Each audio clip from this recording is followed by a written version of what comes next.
Guys, as you know, I jumped back on the cereal bandwagon last year once I discovered Magic Spoon. Each serving of Magic Spoon has 0 grams of sugar, 14 grams of protein, and only 4 net grams of carbs in each serving. Also, only 140 calories. You can choose from the best-selling cocoa, fruity, frosted, and peanut butter flavors, plus other awesome flavors, including blueberry and cinnamon. And Magic Spoon drops limited edition flavors all the time. This amazing cereal is keto-friendly, gluten-free, grain-free, soy-free, low-carb, and GMO-free.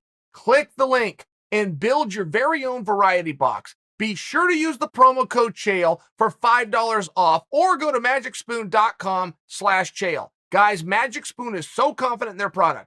It's backed by a 100% happiness guarantee. So if you don't like it for any reason, they'll refund your money, no questions asked. Click on the link and use the promo code Chael. That's going to get you $5 off, or go to magicspoon.com/Chael. Also, for my Canadian listeners, Magic Spoon is now shipping to Canada. Lawler versus Diaz Part 2 main event. Oh, by the way, the press release mentioned it was a 5-round main event that's going to be non-title. I don't know if you need to mention non-title when neither guy has the title. But at any rate, okay, I got a little bit of joy from that. I got a little bit of a chuckle from that. That's officially what it said there. That brighten your guys' day. You can share this moment with me. I don't buy it.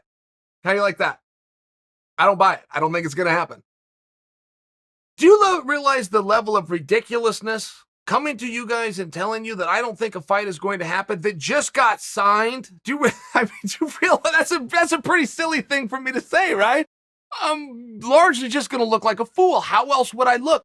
I've only had this feeling inside one other time, and it was when Rumble and Jones were signed. I didn't buy it. I did not see that fight happening, and I was doing a AMA on Reddit, which now is common understanding, but back then, I didn't know what Reddit was, and I didn't know what AMA stood for. Turns out it's this really big thing. It's a blog, but it's an Ask Me Anything, and if you follow the rules of that, the rule is they can ask you anything, and you must answer it straight. No swerve, no gimmick, no hustle. You got it. That was the rules that was explained to me by the PR person that set this up, and I took it to heart. I thought, this is official. It's official. I'm saying, whatever they ask me, and I'm going to tell them the truth. It was just one of these moments. Got asked about that fight, Jones versus Rumble. I wrote back, and I simply said, that fight will not happen. I said nothing else. And it got picked up. Some of the dirt sheets and the .coms were running with that, and nobody ever called me or followed up on why I said that. I did have my reasons. It ends up not happening. And then it was like, Nostradamus Chael. We're going to get a bunch of credit for it. So maybe that's what I'm looking to relive. Maybe I'm looking for that again, but let me tell you where I'm coming from. Okay, why are we here and what are we fighting for? Look, I'll be pumped. I will love it. I will cover it. I will be at it if I can. It's going to be a great moment. I am not hating on the fight at all. I'm always stuck with the question, and I brought it to you guys many times on many fights. Why are we here? What are we fighting for? What is this about? A little bit of money and a little bit of prestige? There's a time in your career, yes. And that will make all the sense in the world to you. Are we fighting for attention and media? Are we fighting because it's a sport that we love and it's a competition and we're competitors? At many times in your career, the answer will be yes, and it's enough. It's all the drive and it's all the motivation. These two athletes aren't in that spot. Let's start with Robbie. Okay, this fight is probably not only makes sense for Robbie, it's probably exciting. Why? Because he is a cage fighting brawler who lost to this guy in the past. It's a mega spot, and he wants to get that one back. And frankly, it's what he does anyway. All right. Robbie Lawler's different, though. We understand that. Let's look at Nick. Now, Nick also falls in the category of different. What makes Nick tick is not always going to be in line and the same for what makes other guys tick.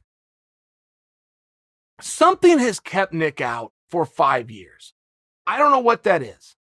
Now, we can try to manufacture some fun that this is a personal beef and they never settled their business in the first place. First off, that's not true. And secondly, it's hard to sell because they put 17 years in between meetings. If you got heat with somebody, you're going to take care of it now. Look at how Conor McGregor tried to handle it with Dustin. Said, I'm not waiting for, I'll take care of him in a parking lot if I run into him, right? Nobody put 17 years behind it if it's personal beef. So we don't have that story. We don't have that. Not only, I don't mean a story to sell this to the audience and to bring in revenues. I'm talking about as a motivation if the athlete himself doesn't believe it. Something kept Nick out for 5 years.